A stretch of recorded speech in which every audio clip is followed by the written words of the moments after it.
All aboard! This is Pelon and Chubby, episode 67. This week we do a heart-stirring tribute to Tony Salas, Arnulfo Salas, Pelon's dad, who recently lost his battle with cancer. So, in this tribute show, we talk about the life, the love, and the mission of the man, the hairstylist, the coach, and the leader of the Salas clan. Here's some touching testimony and a true celebration of Tony Salas' life. This is Pelon and Chubby, episode 67. Watch what we do. Check us out.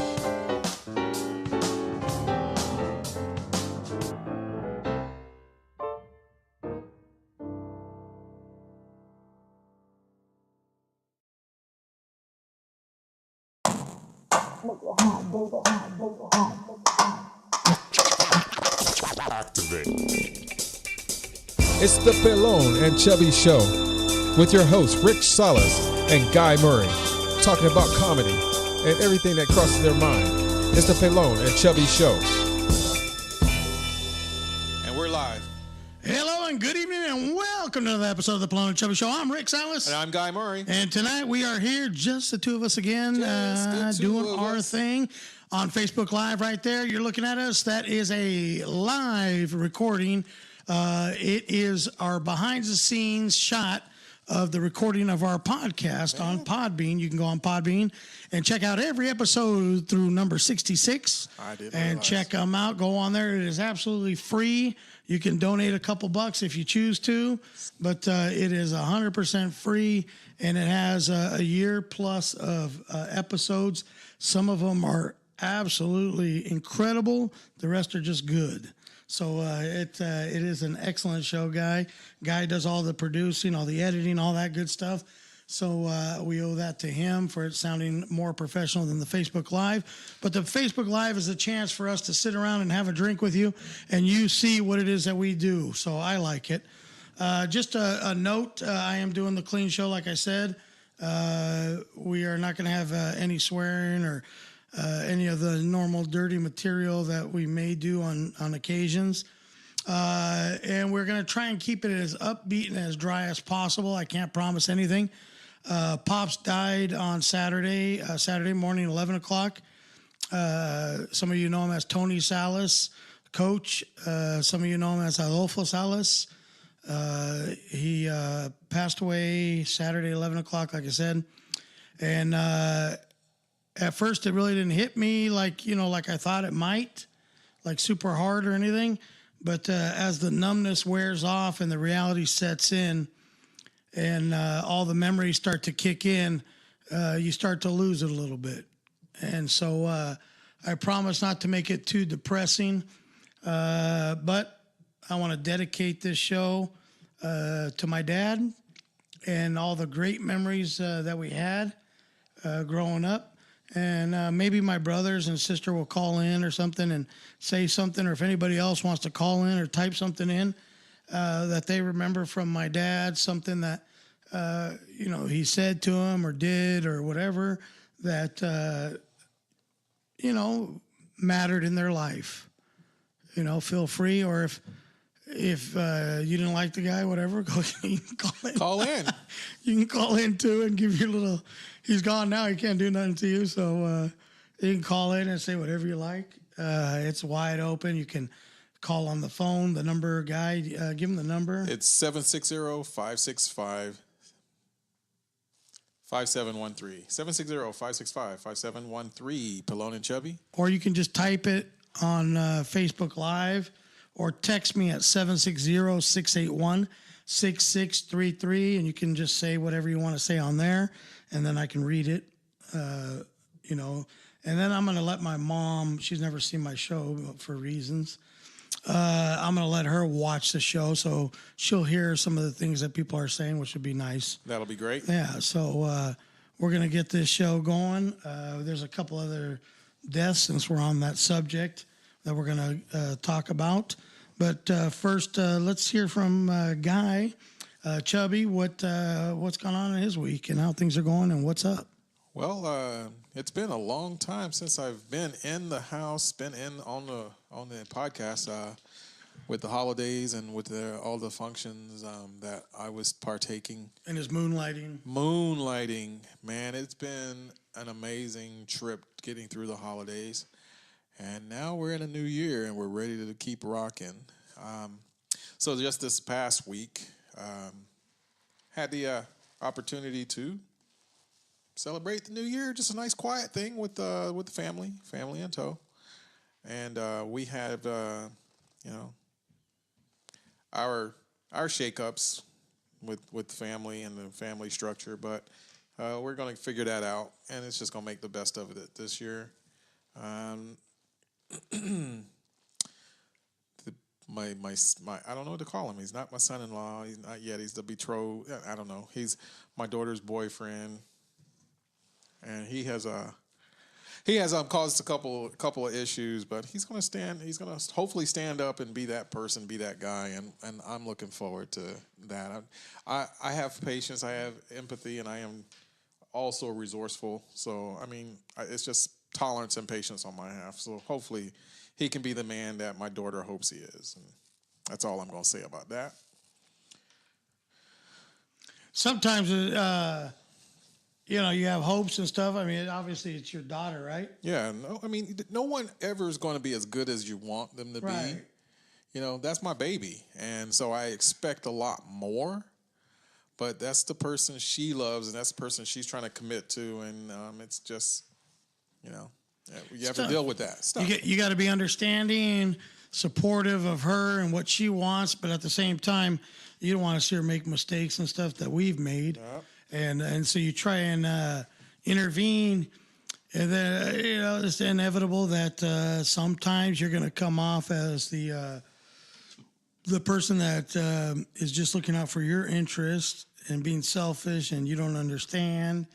And no, he's really not what you think. Bye. Yeah, no, that's the toughest part. You know, I mean, he's a great guy, but then all of her boyfriend choices have always been, are you sure it's this guy?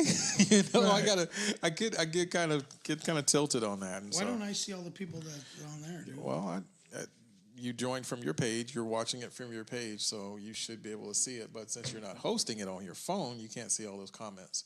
So we're going to have you guys chime in and say something so Rick can let you know you're there. So you just type us hello from where you're calling us from, hello where you're typing in from. You can see them all. I can't see them over there. No, on your phone? No, I can't. I only see me and you. I only see two. I see Jay the Fever Man. The Fever Beaver's there. I see that. And I see Kathy Salas. Oh, you do? Yeah. And Harry. What's up, Harry? That's actually Harry above. Harry Burks, what's up, dog? And I'm not sure if that's Miss Boston Jones. No. She should be on there, I guess. Because we have some frequent listeners, and that's really great. And I appreciate you guys for stopping in and popping in.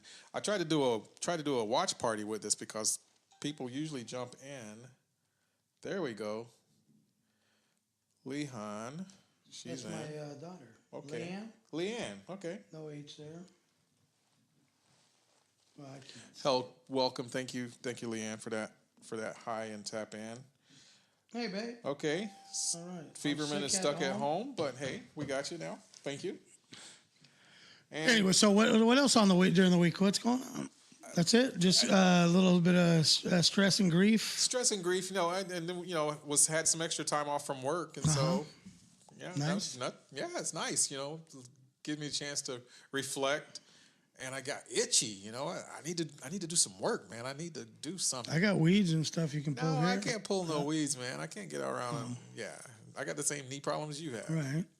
Both of them. I'm starting to feel like my shoulder. Oh, see. So on my way to the show, I fell down some stairs. He took flight. I had an old man episode. He took flight. And as you get older, you get smarter. Right, so you can't like I'm falling and I can't get up. Right, I had one of those moments, but He I don't stopped have the that fall. I He don't stopped have the fall. I It don't was- have the little button to push. No, I went down, but by the time you got over there, I was already okay. standing up. So I can't let you see me laying on the ground, right? No. That's. But I ran over there like So- World Star with the camera. And Yeah, everything. one leg went one way, the other leg went the other way, and I didn't know I could stretch that far anymore. Ouch. But I took a dive down the stairs, and once you start going, as you get older, you just go with it. Yeah. You don't try and fight it. Yeah. You just try and be like a baby. You know how they say they're like jelly and they don't get hurt? So how many stairs? Well, I missed the last one, so it wasn't like a long fall. Oh, okay. I You know, see. but my hands were full, Yeah. and I was trying to hold on to it, you know, so I didn't drop it, which didn't work. I mean, there was a thunderous crash. It, Yeah. it scared me, man. I was like, oh, did the aquarium break or did the kids do something? Just a couple of beers. And there was a scream. There was a scream that was resounded, but then everybody was like, "What?" Yeah. So I was like, oh, I'm falling. I'm falling. So now I feel my wrist hurts. No, it's starting to come My on elbow now. and shoulder. All of it's that starting I to fell throw on. in. Okay. Yeah, it's starting to hurt now. Need some salve on it. Yeah, I need a little rub some- down, a little some- massagey. Some Vicks vapor rub on it. Yeah. That's what Mama always Yeah, a little- always a little- recommended for A anything. little 7-Up and some Vicks, Vicks vapor rub. Vapor rub. Vapor rub. It'll take all the It pain fixes away. everything. Yeah. So my week has been pretty much at the hospital, which I was called to the hospital saying that this was it. Which, I don't know if you know my mom. We've been getting that call. This is it for the last 10 years. So it was one of those things where everybody was like calling the other brother or sister or whatever and asking, is this really it? You know, because we had to know for sure before we made the trek down to the hospital, because we've done this many times. Yeah. So the doctor actually told my mom that there was a good chance that we would that they would lose him. My goodness. So so I went down there, and you know, there was the typical, you know, they don't want to say anything. The family has that hopeful, what do you call it? Hopeful denial that it's really happening, that there is something that's going to save them, that the doctor's going to do some like house or a good doctor kind of miracle and save his life. Oh, there's one more time. Yeah. a safety pin in your whatever, and we removed it, and you're better now. Or actually, the monitor was beeping because it wasn't stuck in the wall. So there was that last glimmer of hope that something could happen and something could save him. But no, it was that was it. That was his time to go, and he went peacefully. They made him very comfortable. They treated him like a human being, and did it right, you know. And we had the whole family, all the kids, everybody there in the room, and ICU, and a lot of the ICUs, and they don't. We were at UCSD in La Jolla, and a lot of the ICUs, they don't let you like everybody come in, but we were probably like, well, you know, we're a Latino family, so we were like 50 deep in that little tiny room. Yeah. Wow. Yeah, so it was nice. Was and all the kids were there, sang a couple songs to him, some of his favorite songs. Wow. And they started the little morphine and took him off of the little bit of support they were giving him. They had to artificially raise his blood pressure because his heart wasn't keeping his blood pressure high enough on its own. Okay. So they were artificially stimulating the heart to pump. And so once they took that off, it was just a slow process, you know, before the heart just stopped. And but they did make him as comfortable as possible. He had great doctors and nurses at the end there. 69 years old, too early. But a lot of people don't know that it wasn't just 69 years that he lived. The last 20 or 30 years, he was sick. He was miserable, especially the last year or two was extremely hard. My mom, man, she is the super strong lady. Basically took care of him every day. he started to get pretty needy at the end, which is expected, and understandable. And he needed help. He would yell for help every 2 minutes, it seemed like, and my mom would be right there taking care of him, and that's what she signed up for, But she did it, and other than having a few hard times with him, she was pretty tough soldier, and did a great job. So she went from somebody yelling for her every 2 minutes to now she doesn't know what to do. I mean, obviously she's helping plan his funeral and all that good stuff, but she's like looking around like, what do I do, man? Yeah, it's really, really a tough time. And they just celebrated their 49th wedding anniversary. Wow. 2 days before. Actually, 2 or 3, whatever. It's the 27th, I think, is the day. December 27th. So 49 years together. And so, But the suffering that he went through over the last few years is over. Okay. That's a good part. Yeah. The tough part, selfish for me, is kind of hit me a little bit when he died and the doctor pronounced him dead right there. Looking at him, holding his hand, rubbing his head, and he wasn't breathing. That's where it kind of hits you, You're like, wow, this is real.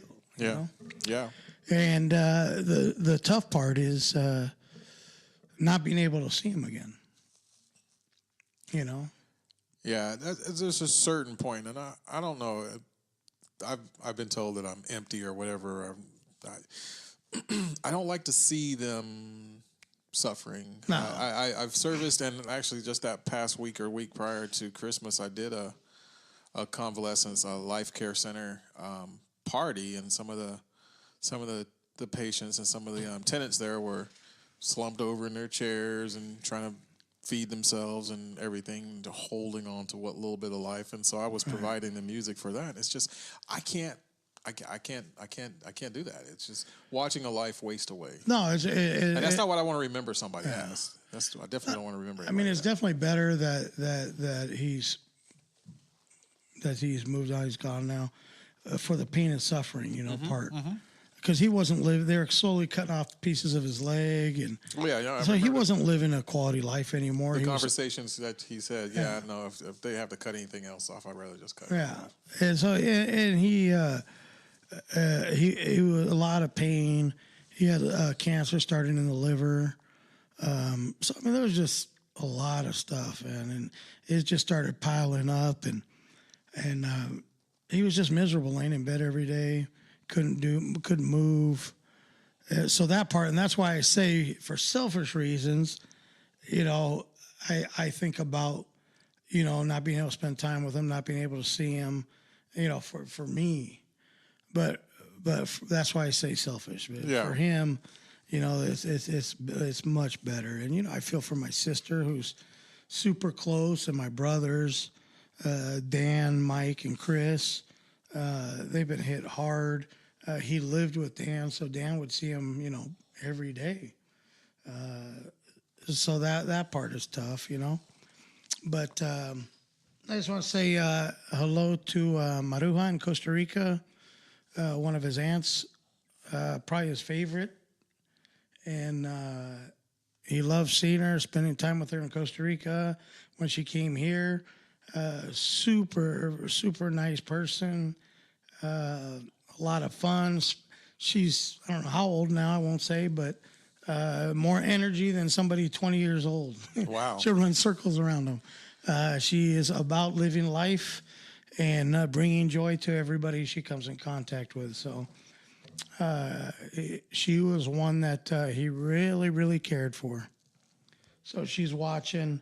My buddy Brett Austin, who used to go surfing with us. My dad would go out with us, and it was cool times. And he went on a lot of, some trips with us and did stuff. So he really knew my dad. And I saw an old picture, Brett, the other day when we were at the Lions All-Star game in L.A., and we were getting our award for that. And your mom and dad were there behind you, and my mom and dad were there behind me. And I looked at the picture, and I remember, growing up here down the beach, you maybe had a pair of jeans or two, but really just shorts and all shorts. At the beach all the time. And so I looked at the picture, and I was wearing all my dad's clothes from work, because he had to wear a shirt and tie to this thing. So I brought back a good memory. I didn't, without getting too deep into the whole life and all that stuff. My parents had 5 kids, and a lot of people know the struggles that they had. And so it was, it got a little rough sometimes, and he did the best he could do, my mom, but there was 3 of us brothers that came first, and we lived a little different life than my other brother and sister that came a little later. And a lot of crazy stories, a lot of, living in Costa Rica in a tent on the side of a volcano while our house was being built was really, really interesting. I wish my brother was here, Mike, that lived in the tent with me, and Chris. And we were actually, the 3 of us, I think I was maybe 4th grade, 10 years old or so. About 10, yeah. And we were living in this tent. And for some reason, my dad had to go somewhere. So the 3 of us, 10 years old and under, were basically in the jungle on the side of a volcano, living in this tent by ourselves. with really no bathroom, no running water, no electricity. And so my dad comes back and he says, "Hey, what happened to the tent? The whole inside of the bottom of the tent, it has holes in it." And my brother's like, "Well, there was a scorpion in the tent, so we had to stab it with a knife." And I missed a couple of times. Oh, no. But just imagine 10 9, and 7 right in this tent with a scorpion running around and nobody around. Wow. Yeah. Wow. So there was tons of crazy stories, man. Just insane, but everything seemed to always work out, man. No matter what happened, no matter what crazy idea they had, it always seemed to work out some way or another, My aunt Tina showed up down there and took one look at the situation and just got into my mom and dad are you guys nuts? Wow. So, yeah, it was crazy, man. There's a lot of stories, and I don't want to embarrass anybody or whatever by any of the stories, my mom or whatever, but yeah, man. And you know what?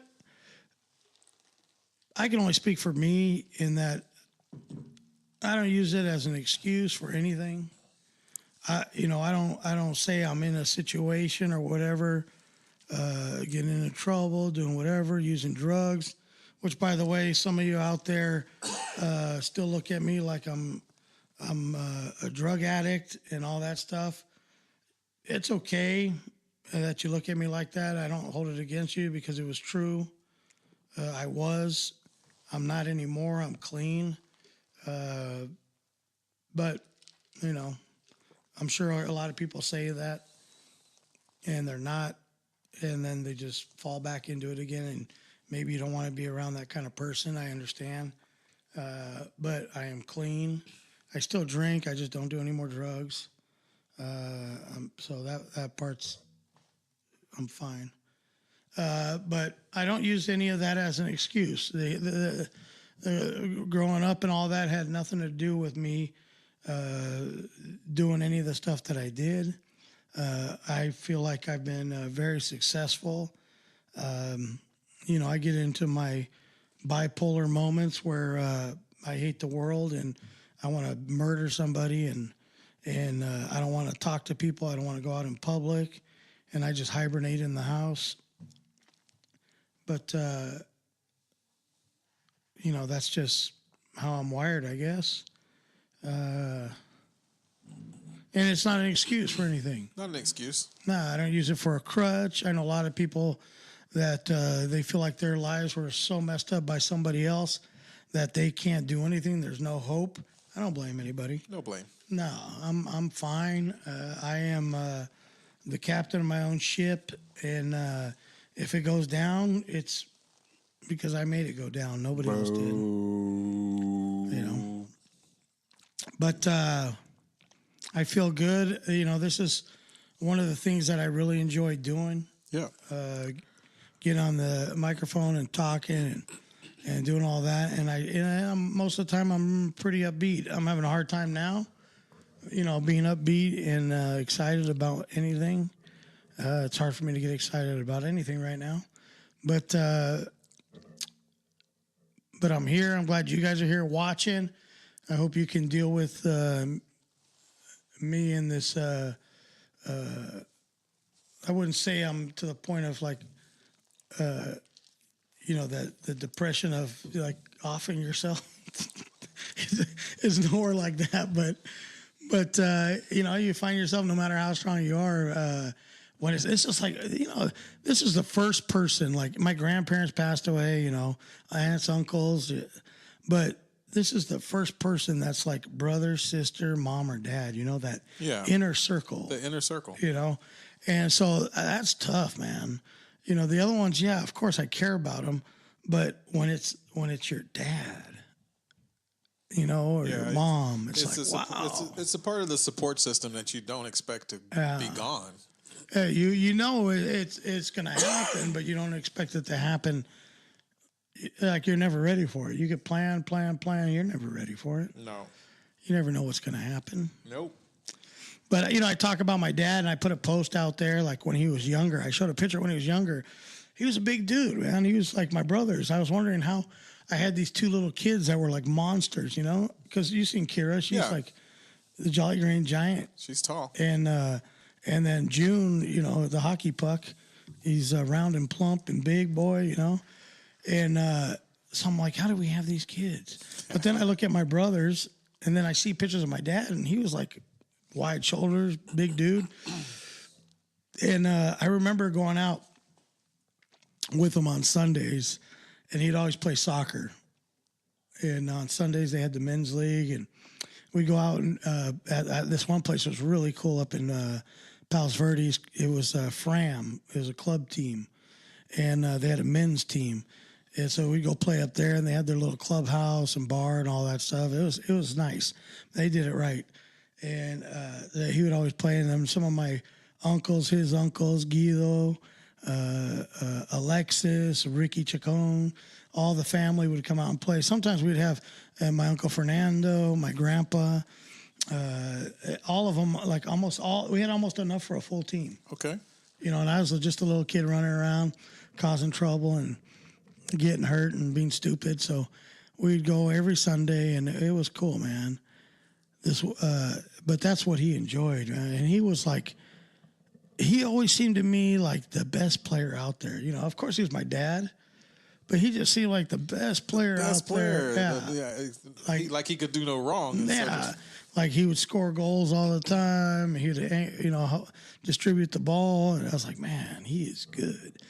You know, and then we'd go to the liquor store after, and this is probably where I get this from, but he'd always grab a Miller High Life or a Coors tall can and drink that after the game. And then I'd get a sip or two once in a while. But those were the good times, man. And then we'd go surfing, man. I remember this one time, I don't know if Brett was in the car with us, but it was flat in Redondo, which is normal. There's a lot of days that are flat there. And so we drove up to one of our favorite places on this earth, which was Leo Carrillo State Beach up near Ventura County line. The old surfers back in the day would call it Sakas. Okay. So we would go surf up there as much as we could. You know, it's a little bit of a drive up the coast. So we go up there and it's flat, man. We go up to County Line, which is a couple more minutes, and it's flat. And then I think Brett was in the car this one time. This guy falls asleep. He's coming around the bend at County Line, and he's in his car, and he falls asleep. And you hear the car sliding out all over the road, and you see him body flopping out the front window. Wow. And he's like out. I don't know if he had a heart attack, stroke, something. This guy's out. And then the car like crashes into the side, and whatever. We're like, whoa, and we're just putting our wetsuits on to go out in the water. But anyway, we drive up to County Sakas, flat, County Line's flat. And then this is where the craziness comes in. My dad turns around and says, we're going to find some ways. We drive all the way to like Imperial Beach. Oh, my. San Diego. All the way down to San Diego. From Ventura. Oh, my to goodness. Find waves. We don't find waves nowhere. Even at trestles, nothing in the middle of the bars, nothing. We finally got in the water, and they were like ankle slappers, but we had to get in the water, you know, and do something because it was just, you know, after that long drive. So that was kind of cool, man. Yeah, Brett Austin, sorry about your dad, my brother. Yeah, thank you, brother. Yeah, so that was when you get angry, just listen to Donny Osmond. Osmond will set you free. Yeah. Or Michael Bolton. Back in the I wish Steve knew. Right. Back in the Alexis, high life again. what's going on? Keep the good work. Love you guys. Yeah. Terry, thank you very much. Lisa Medina, what's up? What's up? Yeah, so little stuff like that, man. We went skiing. Some of my friends went. Brett used to go skiing up there with us at Arrowhead. I remember one time we went up there and we didn't know how to really work the trailer. We had this, it looked like a silver hot dog, one of those. Airstreams? Airstreams, right. We had it parked at Lake Arrowhead. That's a piece of nostalgia, right? Yeah. Nice trailer, man. But I had no idea. I was still like in high school or whatever. I had no idea how to work anything on it, how to turn on the heater or anything. And it's snow packed on top everywhere, right? Oh, my goodness. Pipes frozen. Like this, so you're not getting any hot water. Suffering. Plus, I don't know how to turn anything on. Nothing's working. Anyway, so we went up there with some of the friends that went to South High with Brett. And we get in the trailer, and we can't figure it out. And we're going skiing the next day, so we got to spend the night there, you know. Okay. And next thing you know, it didn't matter if it was guy, girl, whatever. We had like 6 people or 8 people just piled on top of each other on like a twin-sized bed, trying to keep each other warm. Trying to keep warm. Gotta stay warm. At least until the morning we could go skiing. Yeah, it was crazy. Yeah, I don't know if he remembers that. He's still on there. I found this recent drop in temperature really got people aware and alert, man. It's been like cold. 30-something degrees, It's 30 right? degrees. Man, we losing our minds out here. Yeah, so you're like, when you go outside, you know, sometimes it's cold. Yeah. But then when you get like this, you get that bone chilling, like, yeah, like you're like deep to the "Dang, core. This is cold. Make you want to hibernate, run back inside. We don't have the outfit, the gear. I've got an old leather jacket with a liner in it. Yeah, I went out the other day and I was like 3 layers, 4 layers. 3 layers. Yeah. 30 degrees. That's no joke, man. I'm on the chubbier side, so I got enough to keep me pretty warm. You know, but the circulation's getting jacked up, so the low, like toes and hands get super cold now because you don't get that blood flow. Yeah, it's tough. It is tough. So I got to work on that. But you know, have you had? Oh, my little shout out to my buddy Perry Robinson up in NorCal. The 2 of us have known each other forever. He knows the family. He knows of my dad. Gave me a call. He was in Detroit. And his brother suffered a stroke and an aneurysm behind the wheel and passed away. So, man, I want to say, rest in peace, your brother. You know, feel your pain, man. Same, like a day or 2 before my dad. And So he was out there in Detroit taking care of all that and going to the funeral. But he was telling me how that was his first Serious, close. Yeah. Somebody in the immediate circle that passed away. So, I understand how he feels and prayers go out to the family and thoughts. And you get through it, brother, And I don't know if you got a story you want to tell about somebody close. By all means, call in. Text me, 760-681-6633 is my number, and I can read it over the phone. If you actually want to be on the air, we have it set up to where you can be on the air. Guy will give you the number for that. You can dial right in, and everybody will hear you on Facebook Live, and you can say whatever you want to say. And give him that guy, that phone number, guy. It's 760-575-6713. That's 760-JOKES13. Pelon and Chubby. Call in. We record it live. It's broadcasting. Facebook Live can even hear the call. So if you want to call in, share some moments that you have with Mr. Tony Salas, Dad, or anything that touches your heart, or from somebody that you do want to send some memories and just talk about good old times. It's probably the best therapy is to talk about it, get it off your chest, get it off, and don't hold that in. So the memorial service, which isn't going to be your traditional memorial service, it's going to be a little more upbeat and celebration type. Celebration of life? It'll be at North Coast Church in, I believe that's still Vista or Oceanside. It's right on the Right border. on the border over there by Guahomie Park. Yeah. That area. So that'll be on Thursday the 10th, I think that is. I want to say 10 a.m., and then there'll be either there, like a little reception celebration there, or at my brother Dan's house, which is in Vista off of Foothill and Warmlands. Whoever knew my dad's welcome to come. We're going to have food, all that kind of stuff. And the kids are going to do a little bit of entertainment, some of the songs my dad used to like. And so there'll be some stuff going on. People are going to say some things about my dad, and hopefully good. And so it's going to be good times, just a little celebration, tribute to him, remembrance, memorial, whatever your choice is, say goodbye. Right. Bring a little closure to the thing. Mm-hmm. And then if you're around on Friday, the next day, I believe, I want to say 12:30, we're going to go over to the cemetery in San Marcos and have the burial there. That'll probably be like an hour and a half, whatever. Probably an hour. But that's just going to be on Friday, 12:30.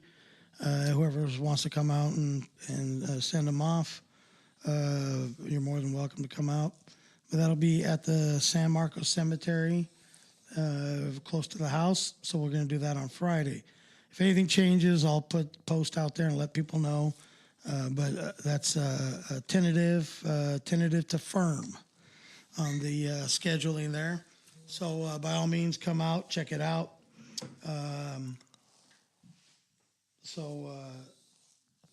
That's what's up. Yeah, my sister's texting, still going on. Okay, so that's been confirmed, and we want to thank you for those. She wants to call. Okay, so again, what's the number? 760. Hold on, 2 seconds. Hold on. 760 575 575 6713. 6713. Anybody's welcome to call that number. It's direct. It'll go right on the air. You can call in, say whatever you like. Or like I say, just text it. Text it to me. I'll say it on the air. I got no problem with that.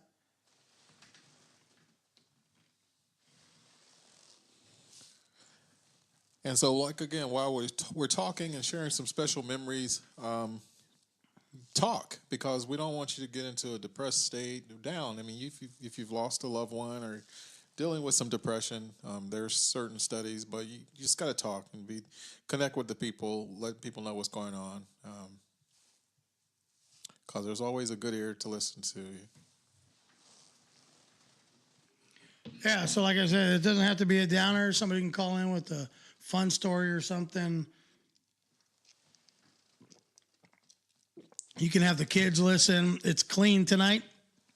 No swearing. No adult subject matter. This is all fun, clean stuff that we normally don't do. But I think my dad would have wanted that way.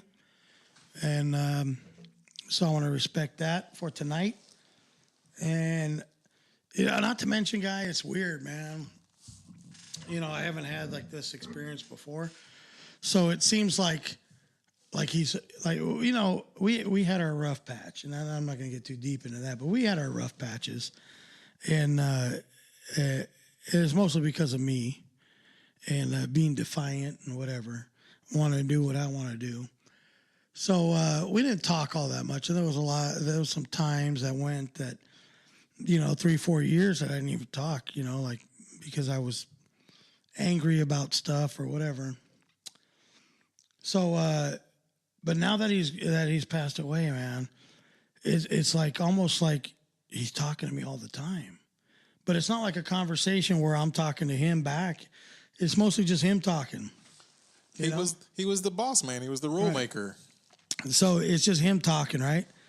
And it's not like just regular talk. It's like kind of like guiding talk, like helping me maybe even be a better person or something. I don't know what the end result is intended to be, but it's just weird, right? So normally I would do like, my normal show, whatever, be angry at something, talk bad about somebody, do whatever. And he's kind of like telling me, why are you being so angry? Why are, and maybe like the whole purpose is for me to be more like him in the way he was before he got older and angrier. But when he was younger, people mistook it for being too nice or being too weak of a person or too soft, But he was smart, man. He wouldn't let stuff bother him. He would just he was like a duck, or it would just, like it would just roll right off him. And he would take the high road and he would be the better person and not blow up and not make it into more than it is and just really diffuse the situation. And sometimes I wish I was a lot more like that, like him. And just let things go and not, not take everything so personal, because there's times, man, I swear I just want to end somebody, they do something, say something stupid, and I just want to put the teeth in the back of their head, and especially the young ones that think, oh, you're old and you're, whatever. There's nothing better than whooping off some young loudmouth, that thinks that they're just because I'm limping doesn't mean once that adrenaline kicks in that all my pains are gonna go, aren't gonna go away. And because you know what, man, I feel like I can tap dance and do everything when that adrenaline kicks in. After it's gone, yeah, I'm in trouble. But while it's firing, man, I feel good, like I can take anybody. So, but that's not the point. The point is, I need to be more like my dad and just kind of let things go. It's better if you can be a nice person, really, and just be nice to everybody. Even if they don't deserve it, maybe they'll see the example and they'll be nice, So, I don't know. That's just a thought. But that is one thing that I did appreciate about him, and that he was very kind to a lot of people. And as far as I was concerned, most of the time, these people didn't deserve it. But, that's probably why I have an issue with it. So like I said, anybody that wants to tune in, or call in. This is the Pelon and Chubby Show. This is the normal Wednesday show with a little twist to it. It's a special edition for remembrance of Arnulfo Gerardo Salas. Most of you knew him as Tony Salas. And we will miss him. I know you guys will miss him, but he is in a better place tonight. He is feeling no pain, and he is in his eternal resting place, man. And that's nice. So if you have anything you want to talk about, anything you want to share, anything that hit you a certain way when he was here, by all means, let me know. And Del Van Dyke. Wow, that's a name flash from the past. Northwest Comedy. Huh. I used to book shows way back in the day. Anyway. Alexis says, remember the game you guys played at the Rose Bowl? I think you told me about that. Yeah. So we played. Alexis, I don't remember if did we play before the Aztecs, after the Aztecs? I think before the Aztecs, and we played. I was on Alexis. I think it was a lot of older guys too, and I was the goalkeeper, and I just remember the field looking so long, like it went up a hill and then down a hill. But I don't remember what maybe you can refresh my recollection and tell me about, I don't remember what the score of the game was or how we did. I think we were pretty good. So I think we did all right, but yeah, man. He said you were the best goalkeeper, man. That's freaking awesome. I never even really played goalkeeper until I played on that team. And we won the game when you were there. Oh, yeah. Dad and I were very proud to have you, happy to have you on there. That's awesome. That's nice. Yeah, I never was like a goalkeeper or anything. Before that? No. Wow. No, I don't play goalkeeper. But it was good. Alexis was a great coach, man. That's awesome. Yeah, he was cool. Yeah, that was good. That was a nice time, man. It was. So, I don't know. My sister's going to call in. I want her to call in. This is like the first show they could really listen to, you know? Give her that number again. I posted it, 760-575-3713. Let me see if she's there. I could probably even just put her on speaker, but it's better if she called. Yeah, it'd be better if she called, but, we've got technologies. We got things. And this is a good time for us. You guys got the dates. Again, Rick, go ahead and give us the details on the celebration of life and the memorial service. That should be next Thursday and Friday, the 10th and 11th, at North Coast Church in Oceanside or Vista. I'm not sure which one. It's right there on the border, kind of off of North Santa Fe area there. You can find it. You call me, text me, 760-681-6633. If you want any information, I'd be more than happy to give you all the information. But, call in. Call me. I'm trying to see if my sister's going to call.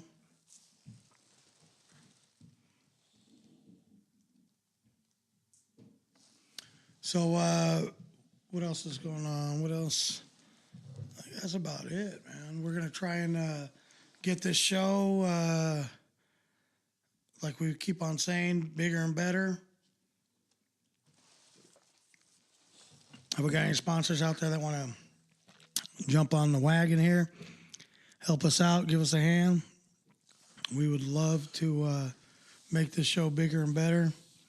We're working on the other show coming up pretty soon here. I'll tell you more about that later. Hey, it's tax season, man.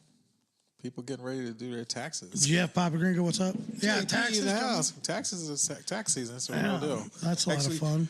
Actually, right after the holidays, people change their focus on trying to get their money back from Uncle Sam, and so right now, Chubby's got you covered if you need your tax preparation or you need. Oh, you do that? certified. Finished my test and waiting for my certificate to come in. I do my own. It's good to do your own, but you might miss some loops, and so have a certified tax consultant, or even a CPA, certified public accountant. You got to work Thursday, Friday? This Thursday, Friday?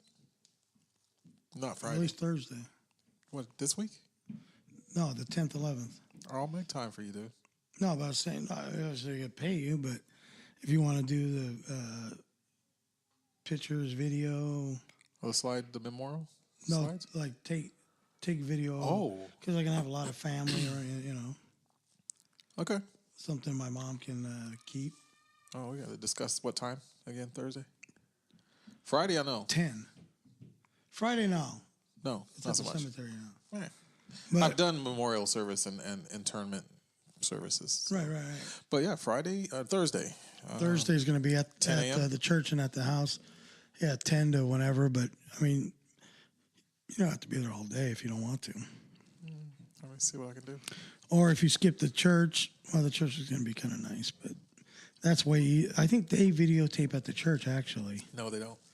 North Coast? No, they don't. You gotta do that. You gotta hire that out.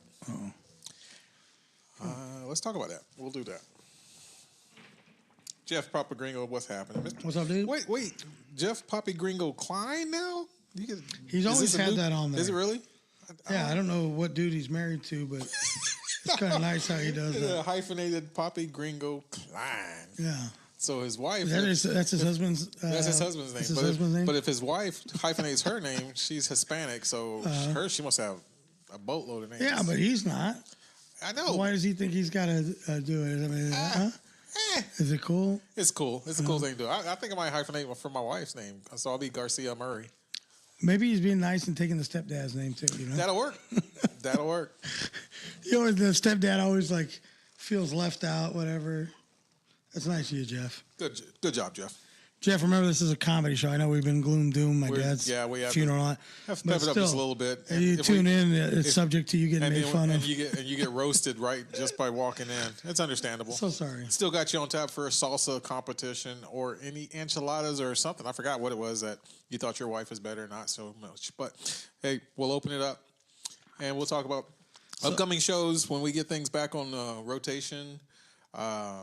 And keep you guys informed. This is the Pelon and Chubby show. So Alexis says, who's my coach for the team, Ricky, you were the best goalkeeper on my team, remember? When we played at the Rose Bowl and we won the game. Your dad and I were so very proud and happy of you. So love you. And then he said, we're under 14 years old. We won the game against the nasty team from South Bay, Torrance. Ooh-wee. Which could have been the Torrance nasty United, team. the Gunners. The Gunners. Yeah. Wow. So, yeah, that was cool. Yeah, that's fine, Catherine. You can. She said she can only stay on for a minute because she's so busy. Well, just call in, though. Whatever. Call in real quick. What is she busy doing? Share a quick word, a quick moment, a quick memory, if you will. Is she watching the episode or is she just chatting? Something about that technology, though. Yeah, it's like people are available, and then they start typing it, but they still doing their other thing, and that really gets. So is that why it irks me so much when somebody texts me and then I call them because I'm old and I like you're old and you want to, and then they're not available. They're not available. Stupid! You just text me like 2 minutes ago. And it still says typing, so you're still thinking about something. And you got the keyboard open. Pick up the phone. So how are I get in trouble if I don't answer my phone. My wife thinks that my phone is always in my hand. But when she doesn't see me, it's on the charger. It's away from me. It's not in my hand. But every time she sees me, it's in my hand. It's always in your hand unless you're with your girlfriend. Then your hands are on her. She can't see me all the time. But every time she sees me. That's what she's mad about. Right. When the hands are on the girlfriend, not your phone. But so when she's not there and she goes, why don't you answer the phone? You always have it in your hand. Duh. It's on the charger. That's what I'm saying. It's on the charger. That's my story. I'm sticking with that. Is that what you call it? That's the charger, yeah. Because it recharges you? Yep. Shout out to the guy's wife. The wife. Oh, that's bad. Keeping it clean, okay, I'm keeping feeling, it fun. Oh, yeah, we're good. My sister says she's calling right now. On the number, that number you gave? Cool. So if it's not coming through, maybe you give her the wrong phone number like you always do? No, 760-565-3713. Always. 760-575. 565-3713. 565? Yes, sir. Oh, my gosh. You give me 575. Not today. 6713? 3713. 565. Oh, my gosh. This number is completely messed up. 760. 565-3713. It spells jokes, 1-3. Dude, you do the same thing to Ari the Jew. No, I don't. That's the same number, 565-3713. It's on the website. When he tried to call that one time. It's on my business card. Oh, that was 575. That was a mistake. Whatever, man. I got the number. He does this every time. Jay Feverman was able to call into it, so it's not that bad. And we're live. We're waiting. Oh, man. Technology is all good. This all gets edited out on the real show. Yeah. Who else is on there? I can't see that. What is that? Lindsay Brown? Oh, okay. That's works with Kathy. Is it Lindsay? I can actually see that far? I don't know. You got better eyes than I do, I think.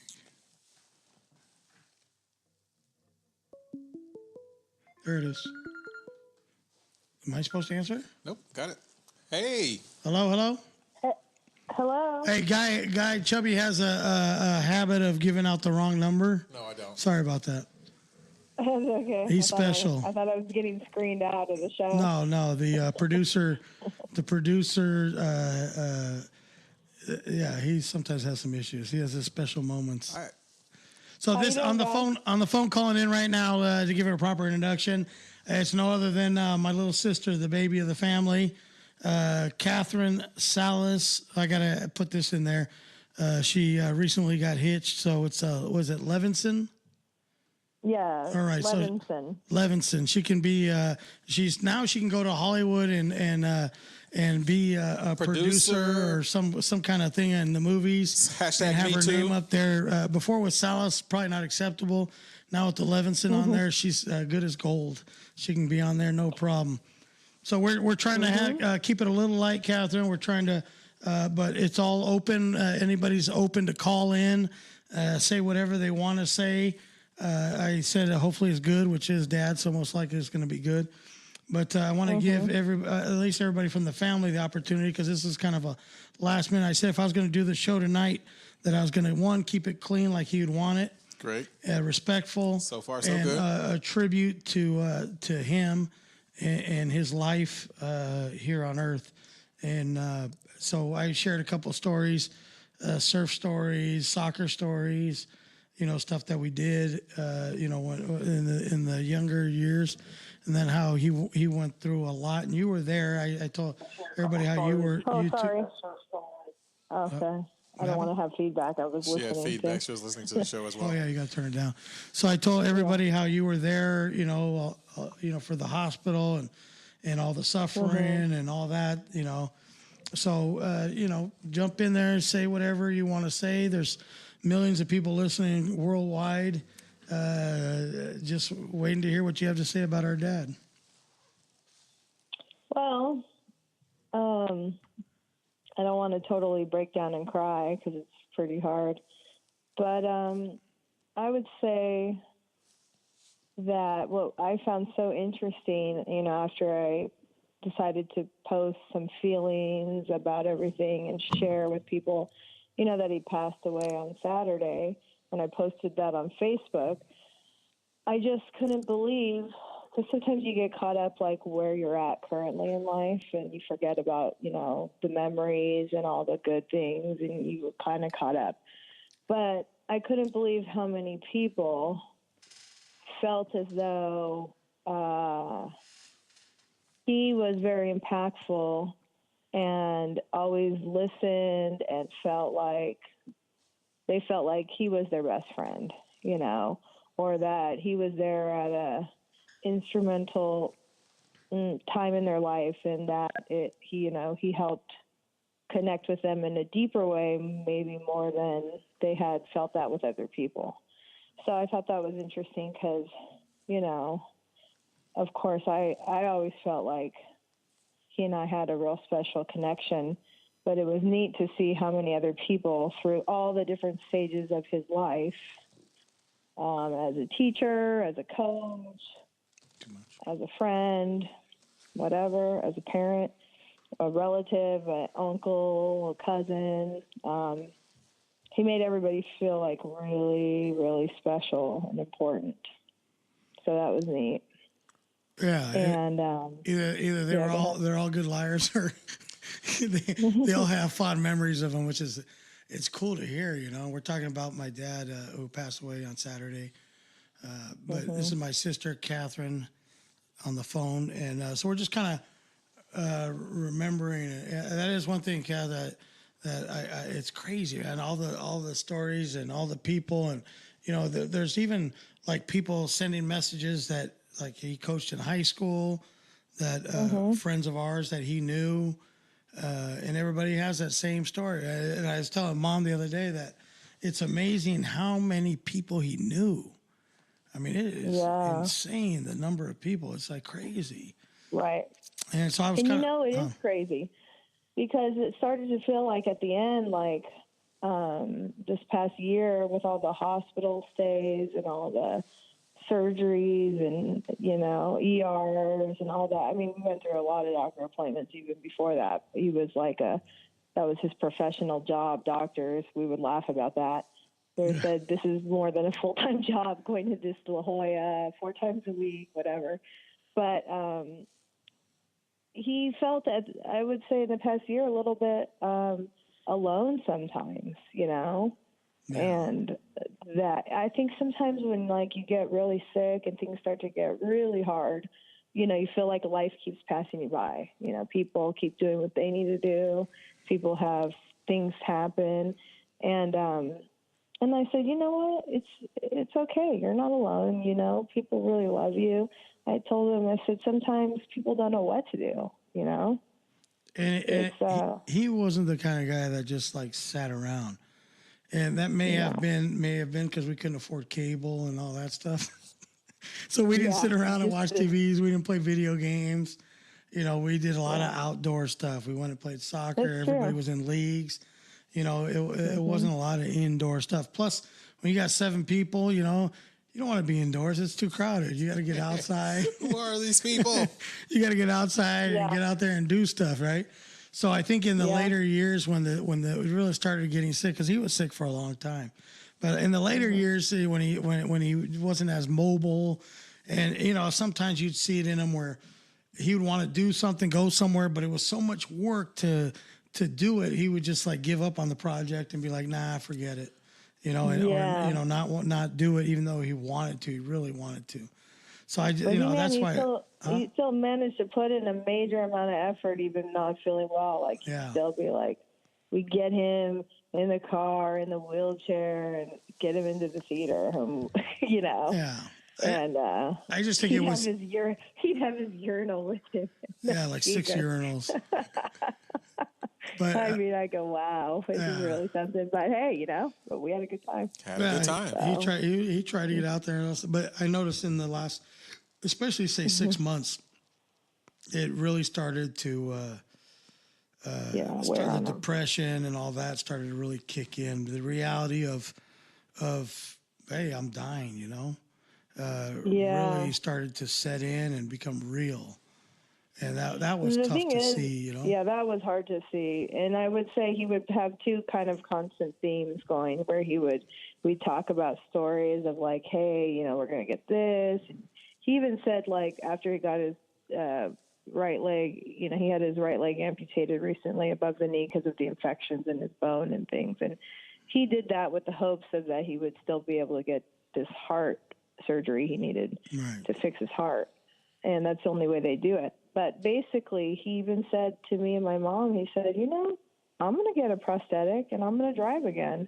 And I said, oh, you are? Okay. He's like, yeah. So we need 2 cars. And I said, sure. That sounds good. He's driving around. You know, you can drive around. And he did a lot of things like that. And I think he truly believed it because, you know, it's important to have hope and to have goals. And, you know, me too. I mean, I had the whole thing mapped out in my mind, how he was going to get fixed and we're going to have another good 15 years, you know. Yeah. But hey, you can't control the outcome of life, you know. Some things just have to be a certain way.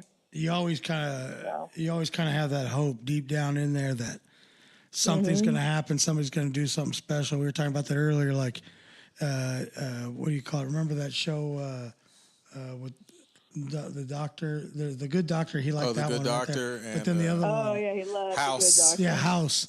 Like some doctor's going to come in and just like be like, oh wow, I know exactly what it is, and take care of it, and then he's going to be, you know, still here.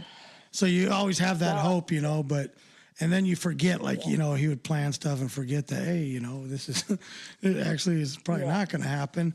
Like I was telling Kathy the other day, I wanted to pick up the phone and call him. And it just set in that, like, I can't. And I was like, wow. Yeah. That was tough for me to, you know, like, it's almost like I just had surgery and you have surgery and your body's still numb. You like don't feel the pain and everybody's telling you, wow, it's going to be a lot of pain on. You're like, I don't know, there's no pain. And then the medicine wears off. Oh yeah. Like that shock of him dying wears off. And then all of a sudden you're like, reality sets in and that panic sets in. And you're like, man, if I only would have done this or this or this or this while he was still here, you know?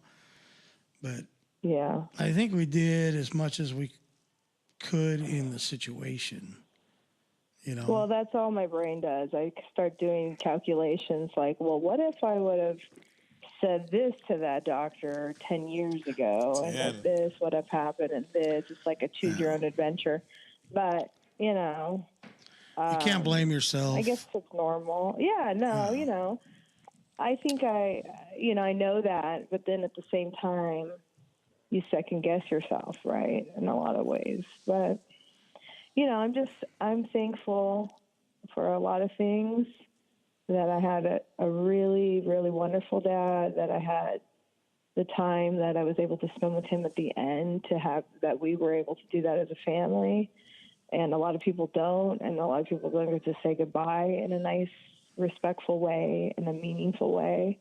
And we were able to, you know, so a lot of people, there's, you know, I guess there's little rays of gratitude and happiness despite things being sad and hard, you know.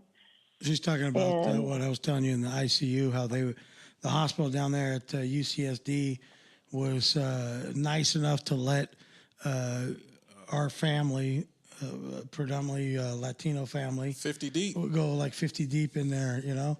Like the old Chevys, you know.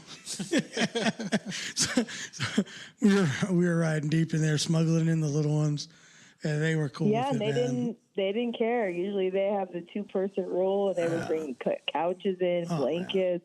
Wow. They stayed out of the room. Yeah, the nurses were hugging me and crying with me, and it was just a beautiful thing that they allowed us to have that. Yeah. They took care of him so that my mom didn't have to be at home administering medicine and worrying about it, and we just got to just be present. You know, it was really nice, and that's what he wanted. Like he kept on saying that he wanted to go home and die, but I don't think he realized that the hospital was going to allow us to do what we were able to do there, and everybody be there. So I think it was comfortable. It didn't feel like you were at a hospital. Yeah, I didn't want to be alone is what he didn't want to be. His biggest thing is, I don't want to be alone in the hospital and you guys are gone. Because, you know, that's the hard part. A lot of people leave the hospital at night and then you think, oh, what's going to happen to me through the middle of the night, you know? Right. So, but he wasn't alone at all, so it was great. Yeah. So we were talking about earlier, you know, Katharine is taking care of my mom and dad, you know, as far as their hospital stuff, their medications and all that stuff. So she's been pretty much running that thing. But she's also planning with my mom. My brothers are doing some, but she's doing a lot of it there. And she is taking care of most of the arrangements for the memorial and all that. So I told the people that know, actually, whoever knew him and he was a piece of your life that you want to say, you know, goodbye, you celebrate the life that he had, whatever the way you do it. If you want to come out, we are still talking about, I believe, Thursday the 10th at North Coast at 10 a.m. Is that correct? Yes. Right. I think that's to be confirmed for sure, the 10 a.m. part. But yeah, Thursday. Thursday the 10th. We'll get back with you. If you want to get an exact, you can text me 760-681-6633, and we can give you the exact info. It's probably going to be, another day or two, Kath? Yeah, we'll know by tomorrow, the 10 a.m. if that's confirmed. So tomorrow, and then we'll put a post and everybody can share it and pass it along. We'll put it on there. It's going to be at North Coast. We do know that. It's going to be the 10th of Thursday. We do know that. We just have to confirm the time. And then after that, are we doing the reception part at the church, or is it going to Dan's? I think it'll more than likely be at the church because there's supposed to be rain even a couple of days before and on the day of, and so that's a big indoor facility. Right. But, we'll announce for sure there. Yeah, we'll let you know. If something's different. I looked at the weather on the Weather Channel, and it showed 2 days of rain before, 2 days of rain after, so it didn't look real promising. And we don't want to be out in the mud at Dan's house, but we'll see what's up. We'll figure it out. Either way, it's going to be good times, good memories of Dad, and everybody's going to get an opportunity to share their stories and say whatever you want to say with time permitting. We'll get out there and try and send them off with a bang, So, yeah, it's going to be nice. We're going to see a lot of people that we haven't seen in a long time. So it'll be good. Everybody's more than welcome. It'll be nice to share stories, Yeah. So there is we're not doing any of the begging for money, and I'm sorry if you did that for your loved one. It's fine. It's just us. There's no GoFundMe page or any of that stuff. There is a account that's going to be set up, fund, if you choose. Tony Memorial. Yeah. Tony, I think we're going to call it the Tony Salas Memorial Fund. Right. So if you want to send any money, whatever, we'll post it on there. All the money that you give is going to go towards celebrating and making the celebration bigger and brighter. We unfortunately are in a situation where we're not, filthy rich, where we can afford to send them off with like fireworks and marching bands and flybys. So we're going to do whatever we can to make it a respectful, a nice event. But if you feel by any means, I'm going to say this without getting in trouble, I'm sure. We had a anonymous donor that was blessed, I guess, by our family. And in return, they're blessing us. They are taking care of all the funeral arrangements at the cemetery and the mortuary. And it's not cheap. And they requested to remain anonymous. So we are respecting that, but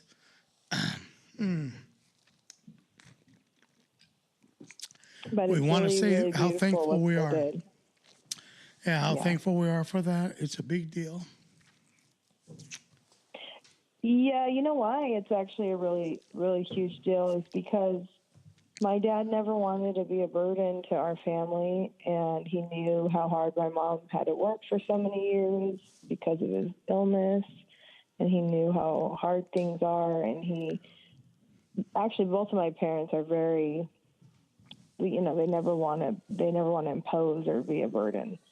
And so they kind of secretly didn't tell any of us kids that he actually wanted to be buried and have a proper ceremony and burial.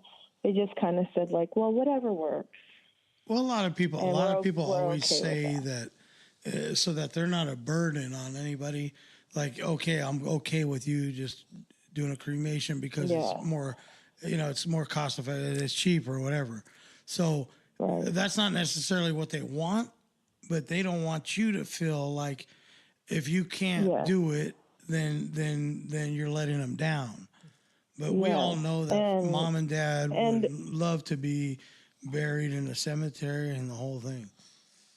And part of that's probably, you know, their Catholic upbringing and different things like that. But the main thing is that was their heart's desire, but they didn't really share that with anybody because they didn't want anybody to feel bad, kids or family. Yeah, and this person directly just said, "This is it. Is this what you want?" Right. And the person said, you know, what is money anyway? At the end, we all we have is who we were able to experience and the memories we were able to make, and that's it. And so this is what I'm doing. That's beautiful. You know, and that my dad was very important to them in their life, their family.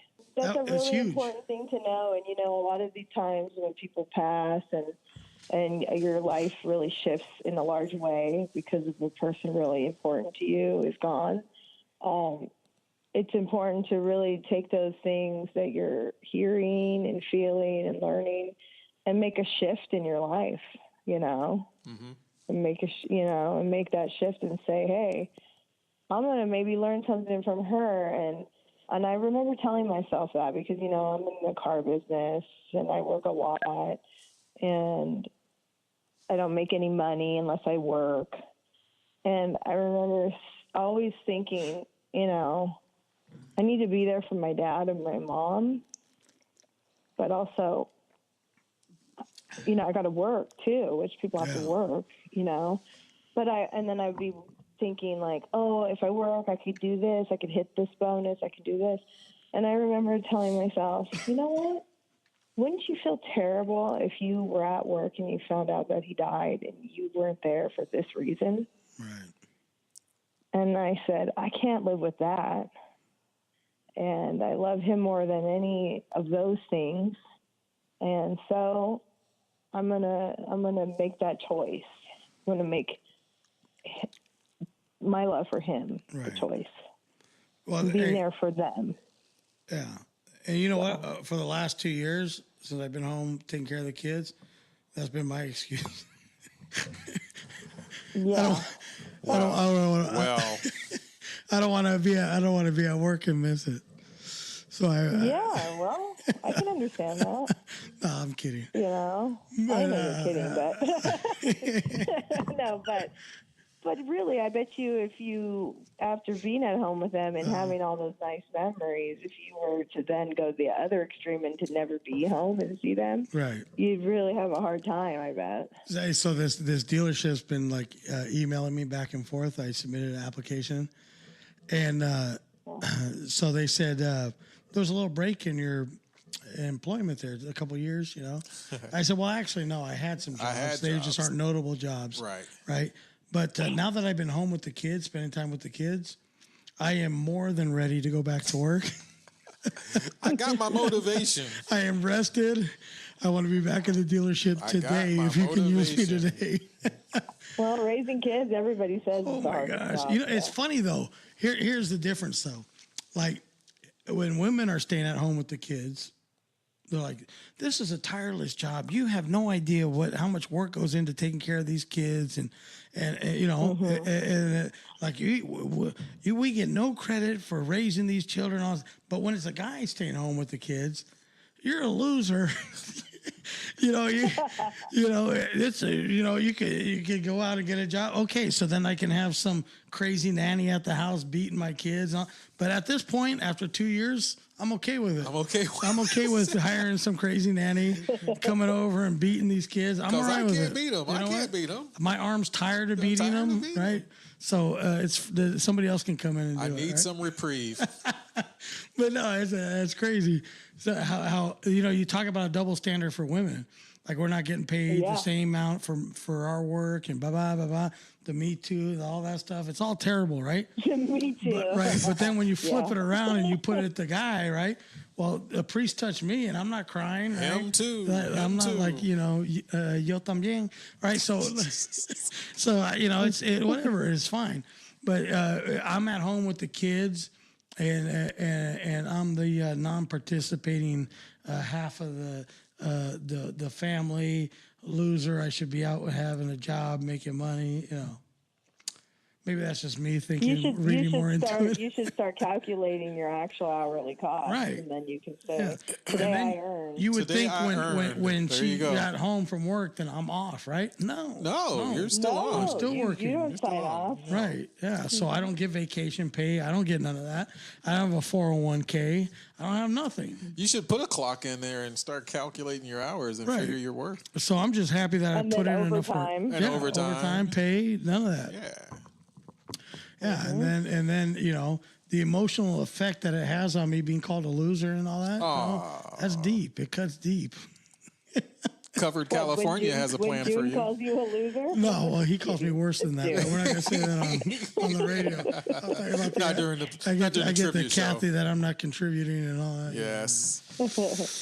But somebody's got to take everybody care of wants them. their cake to eat it too, so Munch. That's what it is. The main thing is we have to start playing more so that we can win more jackpots. Because I think it's going to happen. All right. Well, there. So, Play more. yeah. I need Live another better. More. license. I already Win drink more. too much. Play more so you can live more. I Yeah. will tell you this, though. Yeah.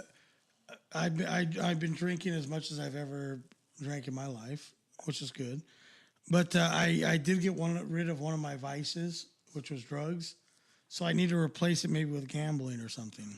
I'm just looking for that go right back to fit. that. Go back to that. You got a story to tell us, Kathy? What's up? I think the gambling cost me more than the drugs, though. Well, again, you need to put in a calculator and a clock. What was my time then? No, you just, yeah. Yeah. What was my time then? Well, no, you need a manager like me. at the casino. I'm a look good out. manager. Oh, there you go. There you go. You know what the stupid thing is? She's a very good poker player, too, by the way. She can't beat me, but she's a very good poker player. But my problem is every time I sit at a table, within the first hour, I crush. I go up every time.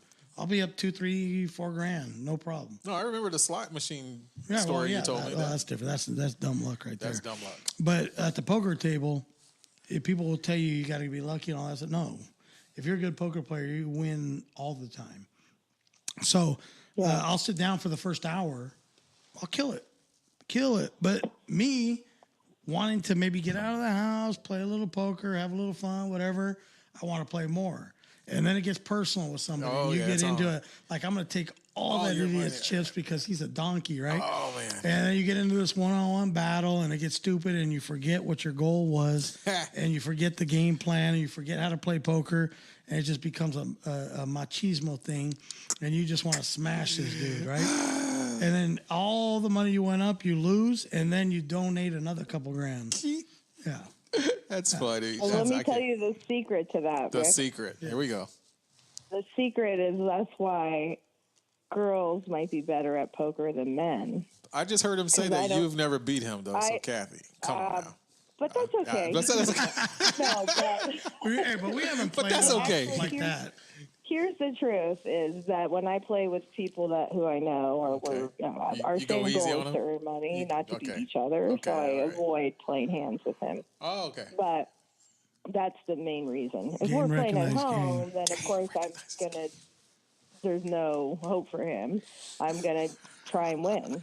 And right? she'll tell you, I'm the So- worst home game player on earth. Wow. I'm the first one Everybody out. who's good at poker is a horrible home game player. That's just known. Wow. Because the reason is because everybody else plays so psychotic and wacky, and they get dumb luck that it's just Wow. it's like playing bingo almost. There's Okay. no, you can't read the player. All right. There's no read.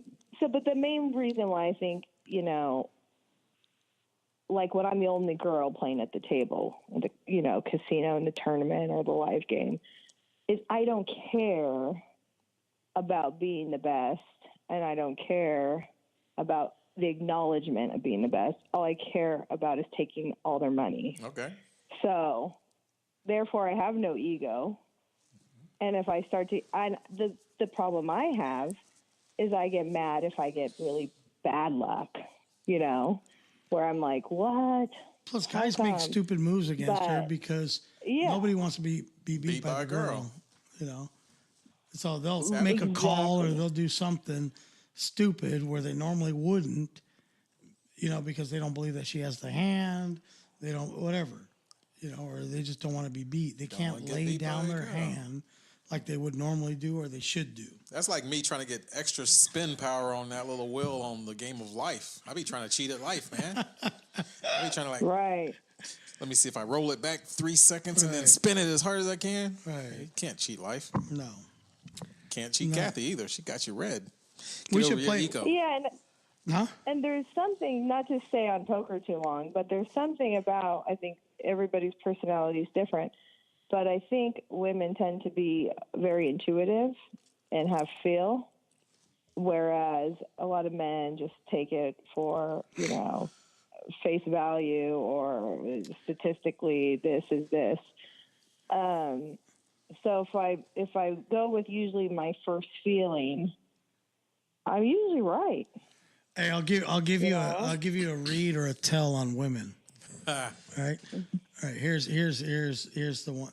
If you're playing against a woman in a real tournament, where there's either if it's a live game and the buy-in is say a couple grand or whatever, or you're playing in a tournament and it's decent money, not these crappy little tournaments that are a couple bucks and everybody pushes all their chips in every other hand. I'm talking about a real tournament. If you're at a table and the board comes with a queen on the board and you're playing against a woman, I promise you if she leads out with a bet or is betting the hand heavy, she most definitely 100% has a queen in her hand.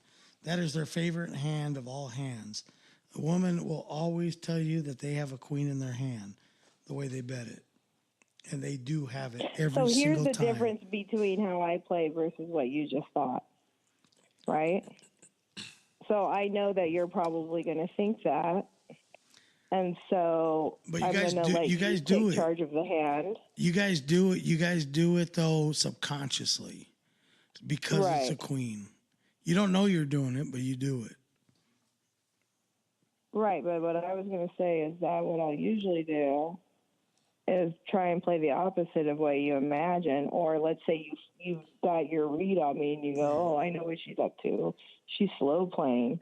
Well, then I'll not, and I'll have like a set of queens or something like that. But you'll definitely have a queen in your hand. Here's the smart way to play it. Represent you have the queen, but you really have pocket aces or pocket kings. You know, or nothing. Right. Yeah. Right. But I will fold every single time if a woman lays out and there's a queen on the board. Because I know she's got it. Yeah, also, too, a good lesson in life that you can learn from the poker table. But a good lesson is that sometimes you got to pick your battles, and sometimes you just got to say, it's not worth it, risk versus reward, and just move on and pick a different hand. And definitely don't bluff at it. Truth. Do not bluff at it. So you guys have been listening to the Pelon and Chubby tribute show for Mr. Tony Salas, or Ralph. I say the name again. Arnulfo Salas. Arnulfo. This is the show that we do, the Pelon and Chubby show, every Wednesday at 6:30. We appreciate you tuning in, joining in. This is my sister Catherine talking about my dad. This show had to be about him. This is his week. This is where we're going to celebrate his life. This Thursday and Friday, the 10th, 11th. So you're all welcome to come out. But this show, if it isn't the normal show that you're used to turning into, and you're like, well, this is kind of a little downer or whatever, sorry about your luck. You should have tuned into a different one. Next week will be a little differently. This is about Dad. This is my sister coming on. But this is the Pelon and Chubby show. I know she's got to get running in a minute here. You got something going on. But we appreciate you coming on. You're welcome anytime. The people across the world, and we can talk about anything. We just talked about poker. We can talk about anything, whatever. But appreciate you calling in. And all right. Thanks for having me. Yeah, absolutely. So Chubby, that's a little sis right there. Put that in the books there. Got it locked in. You got it. Thanks, all sister. Right. Thank you, Cal. We're going to right, continue good on night. with a little bit of gibberish, and then we're going to sign off in a few here. We've been on for a little over an hour, I think. So, Okay, bye. bye. Bye, kiddo. Thanks. Take it easy. Bye. So that was little sister Catherine. She's doing, got a lot on her plate right now. She's doing all the work for Pops' memorial and all that good stuff. So, yeah, we appreciate her and all she's doing. And she gave a little insight to you guys on how she sees him, how, what her life was with him. And I think a lot of people have the same kind of feeling and sentiment about Dad, So that's kind of nice to hear, Sometimes somebody and they're one way, and then when they go out and talk to other people or hang out with other people, they're a different person. But he seemed to be the same dude, front and back, which is kind of nice, man. You don't get that in a lot of people anymore. So we appreciate that. With all the tough times, there was a lot of good times. So nobody's crying, nobody's claiming that they didn't have the life that they deserved or whatever. So everybody's good here at the home front. Everybody's enjoying the time that they had with them. And we just wish we had a little more time with them, but it is what it is. And, God's got his plan for him. And he was a firm believer in that. He was of Jay's tribe, the Holy Roller tribe, and he was a firm believer.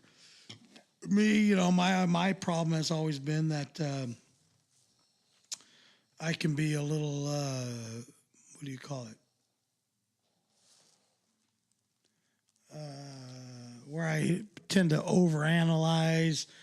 I'm suspect to certain things, being what it's supposed to be, and then I get rubbed wrong by the people that represent, which I shouldn't even be concerned with those people, but that's my problem.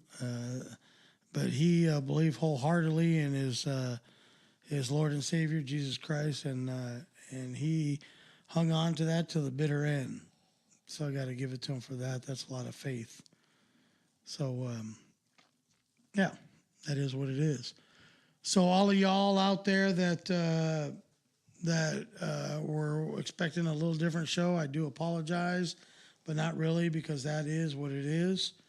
That was our dad, and I'm taking this show, and that's what we're doing. Yes, and that's worthy, very worthy. Thank you very much for checking and tuning in and sticking out, hanging out with us. And I did a complete show, completely clean. I am not amazed. Right? I'm not amazed. No? No. No, maybe Pops will talk me into doing it more often. All the time clean. It's wholesome. Right. It has. I don't know. You guys kind of text in. How you feel? Give your kind of opinion on which way you like it, rough and raw or clean and wholesome. Well, I know that most people that are looking to sponsor this show and are having a commercial interest in it, they want their names to be blasted. Sure. I think I can still have fun and still make fun of people and keep it clean. Well, yeah, we can definitely keep it clean. Right. I mean, we have to say a shout out to Mr. O'Brien, who passed today from cancer. It's about William O'Brien from Curb Your Enthusiasm. Well, Dave Osborne, the Super Dave stuntman, the comic. It's in L.A. He's in L.A. Super Dave. Yeah, Super Dave. I remember him. I used to watch him. Super Dave is super cool.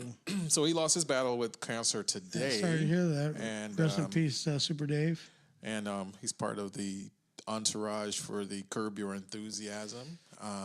Yeah. So he's been working. What? The guy that, what's his name? David. The guy that Seinfeld. Curb Your Enthusiasm. Oh yes. I'm not a big fan.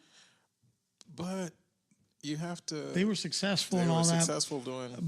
But not everything successful is what you enjoy. So right. I never really enjoyed him all that much. Okay. But whatever, Okay. But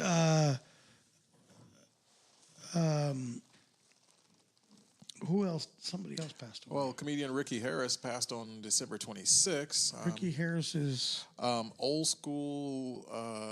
BET? Yeah, BET comedian, producer. Not Ricky Smiley. Not Ricky Smiley. I was looking when the pop up came up. I was like, Ricky Harris. Right. Ricky Smiley popped in my head immediately. I was like, oh no, because I mean that would be a tremendous loss. But Ricky Harris was a producer. He was on a lot of the Boogie Nights, the throwback shows, and original King of Comedy. There you go. So a very So good tell your family, your loved ones, make sure you spend some time with your people. Yeah, I don't know how long you got with them. No matter whether you like them or not, once they're gone, they're gone. So hang out with them. Hang out with them. If you have some kind of little beef or whatever, squash it. It's not worth it. Just let it go. Have potatoes with that and put that stuff aside. Yeah, just let it go and just try. Like I had a huge beef. I'm not gonna say why or whatever, but you just gotta let it go. I tried that whole gangster, you're dead to me thing. That's happening with my wife and her family. And so she'll say that she doesn't have a certain sister or that one's dead. I was like, but she lives right around the corner. Yeah, but tell her to let it go. Let it go. No it's matter gonna what. Hurt your heart. No matter what happened, just let it go. That's my sister. That's your blood. Just let it go because later on it's going to hurt more. Oh, yeah. If you don't. Because you didn't take that time, or you know what? They know where I live. I was like, you know what? But if you're not making the effort, just like you say that, you're not making the effort on your end, right? So that's right. But you think they were sitting there, they were waiting for you to make that move, and so then you just, you're dead to me. And dude, so, why when she called, did it ring to my phone? Because it's connected to you. Oh, is it? Yeah. Technology, man. Technology. Yeah. The Google number tags your local number, so let you know that you got a call. You could have rang through and picked it up, but we wanted to catch it on the air and do it live. And we have the technology. We do this each week, every Wednesday, 6:30-ish. 6:30, yeah. And what time? How long have we been on? Oh yeah, we hour and 45 minutes. Oh, we exceeded our So new shows in development. I said that with Sigmund Valentine. He just popped in and said, "What's up?" I think that says Luis Moreno, my homie, my cat, my dog. Luis Molina. Oh, Molina. Oh, is that my cat, my dog? And Katharine Levinson are watching now. Yeah, so we got a new show that's coming. It's a spinoff of this show. It's with Sigmund Valentine, my homeboy. He stopped in real quick. Yeah, he was tuning in earlier, but it's going to be, I said that. And it'll be mediated by Monique. And we got a preview of that, and that Miss Monique is going to be something hot. I think she'll be all right. But we're going to talk about sports, current events, relationships, all that good stuff. And so look for that in the coming weeks. We are going to get that started out. But if you have a podcast idea, you want to do your own podcast, we are renting out the Pelon and Chubby studio for podcasts. Chubby can produce your show and all that stuff with a slight fee. You can come in here, plug in, and you can send your show across America just like we do. We won't be on the show with you. It'll be your show, but you can rent out studio time. Just hit us up, 760-681-6633, or go to our website and leave a message there, which is that guy. pelonandchubby.podbean.com. Pelon and Chubby, Pelon. We do have a website coming pretty soon here. And today, I want to give it a little shout out. Shout out birthday to our cameraman that took our pictures and all that stuff. Mr. Mark. No, our cameraman. From the 91 Octane. From the 91 Octane. Not Danny. No, not the Danny. drummer. Yes, John. John Stokes. John. What is your last name, John? Pyle. John Pyle, the drummer. Is his birthday today. Happy birthday, brother. So, where's those pictures? Anyway. No, I got to pay him. I still owe him $50. See, I knew it. But whatever. I knew it. No, it's just a matter of we just haven't connected. That's all. We haven't connected. Yeah, so that website. Venmo, PayPal. Give me that stuff. The website is paid for. No, the domain name is paid for. Okay. Pelonandchubby.com. Pelonandchubby.com. We'll so be coming that with will a be website. soon. We're going to go website there, channel there, everything there. Right? Yes. Yes. I'm so breathing. You can just tune in to a Pelon living and Chubby. embodiment of content. And then we're going to have the Yeah, I Said That website. And then you'll have the channel there also. Oh, man, I almost had a flashback. I wanted to say something Little Richard said. What? But content. Oh. Content. Right. We'll be coming through with a lot more for you in 2019. 2019 this is going to be the big. second day of the year, but I'm telling you, this is the best day of the year so far. Thank you for calling. Thank you for checking in. And thank you for sticking out with us here. We can do it clean. We can do it mean. We can do it green. Any way you like, as long as you're paying That's what for we're it. doing right here on Pelon and Chubby. Thanks for tuning in to the Pelon and Chubby Show. See ya. That was different. Good night, everybody.